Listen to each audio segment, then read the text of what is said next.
You know that feeling like there's this invisible game of power being played all around us? At the office, with friends, maybe even in your own family?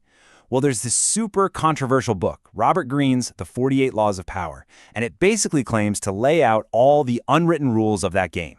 It's like a playbook, right? Pulled from thousands of years of history.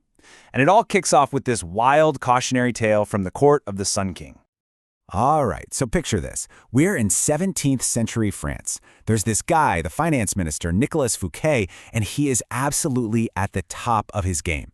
To celebrate his brand new, incredible chateau, and, to honor his king, Louis XIV, he throws a party. And I'm not talking just any party. This was legendary. The best food, the most insane entertainment, seriously. It was the event of the century. But then, the very next morning, his entire world just completely implodes. He gets arrested by the king's top musketeer. Now, the official charge was something like embezzlement, but his real crime, the one that sealed his fate, he threw a party that was so amazing, so unforgettable, that it made the king himself look bad. Yeah, see, the Sun King just could not handle being outshone. He felt totally upstaged, threatened even, by his own minister. So what does he do? He has Fouquet thrown in prison for life, hires some famously boring guy to replace him, and then, and this is the kicker, he uses Fouquet's own architects and designers to build the Palace of Versailles. Just to make absolutely sure no one would ever outshine him again.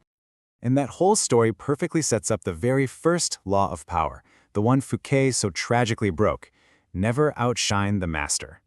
The book basically argues that your number one job is to make your bosses feel smart and important.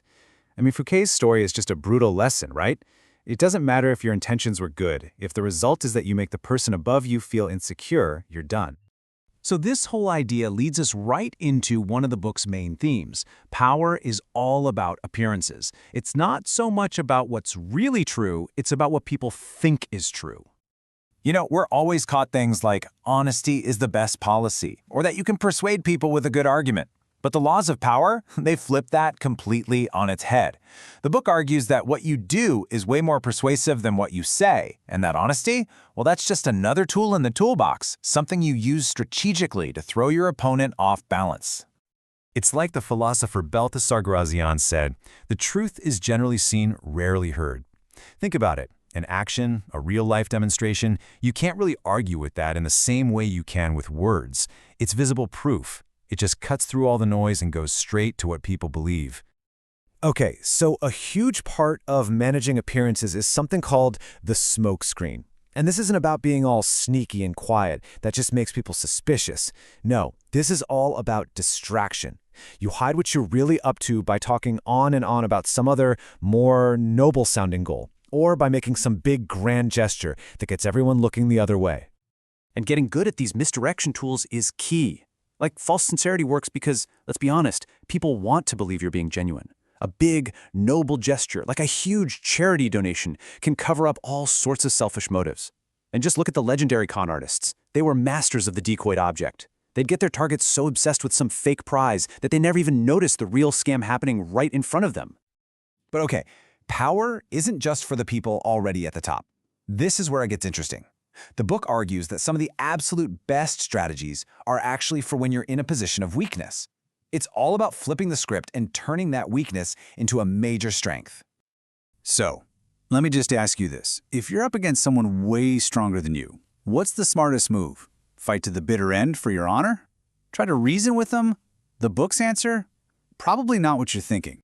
It's called the surrender tactic. Yeah, you heard me. Instead of fighting a battle you know you can't win, you just surrender. But listen, this isn't about giving up. It's a totally strategic move.